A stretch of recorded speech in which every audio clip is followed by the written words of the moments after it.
This morning, new video of people defying mask orders at this outdoor worship service in Redding, California. The group, started on a Facebook page called Let Us Worship, says it's the start of their tour through 5 cities in California. According to a local public health official, the organizer said it would be a small event, so a permit was not required.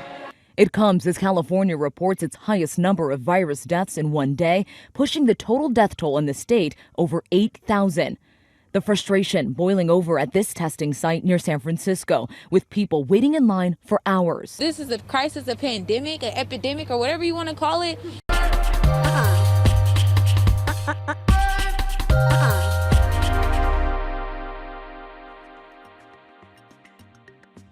The debate right now is a mess. You know, the House had passed, Nancy Pelosi had passed a big coronavirus relief package back in May 25th. So it's been 2 months. That was $3.4 trillion, enormous, much bigger than anything that they had done in the past. A lot of the same programs that they had funded initially in March in the CARES Act, and that was, you know, a lot of hundreds of billions of dollars for state and local governments. It was unemployment insurance, it was medical supplies, it was hospitals, it was testing, it was a long list of things. Mitch McConnell, the Senate leader, Republican leader, said, nope, we don't need to go that fast. Let's wait and see how things happen with the economy when these states start to reopen. 2 months later, of course, states have reopened, and the result has been sort of disastrous in a lot of these places, and we're seeing conditions that were worse than even 2 months ago. So Republicans are now scrambling to come up with their own proposal, their counter-proposal to the Pelosi bill. I think the big one next week, as we begin the negotiations again, is going to be unemployment, because there was a big controversy in the initial CARES bill. There was a $600 weekly stipend. It was a way to try to iron out the differences between the state. 美驻成都总领馆的一些人员从事与其身份不符的活动，干涉中国内政，损害中国的安全利益，中方多次就此提出交涉，美方对此心知肚明。中方对美国驻成都总领馆停止一切业务和活动提出了具体的要求。外交是讲对等的。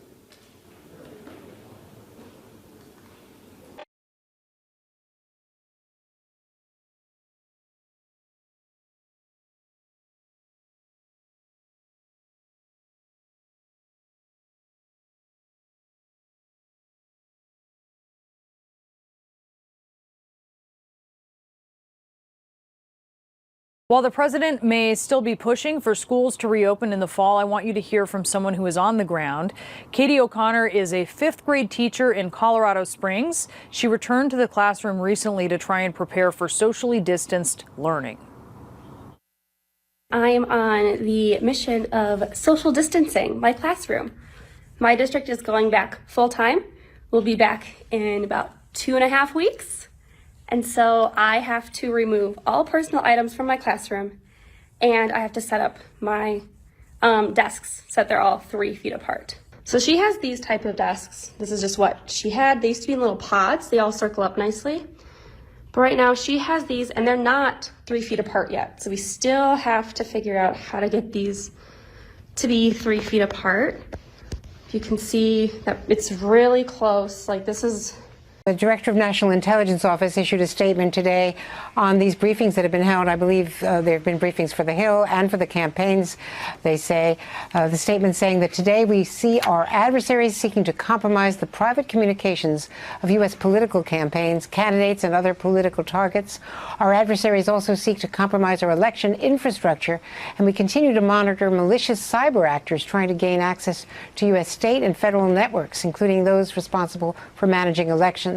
However, the diversity of election systems among the states, multiple checks and redundancies in those systems, and post-election auditing all make it extraordinarily difficult for foreign adversaries to broadly disrupt or change vote tallies without detection.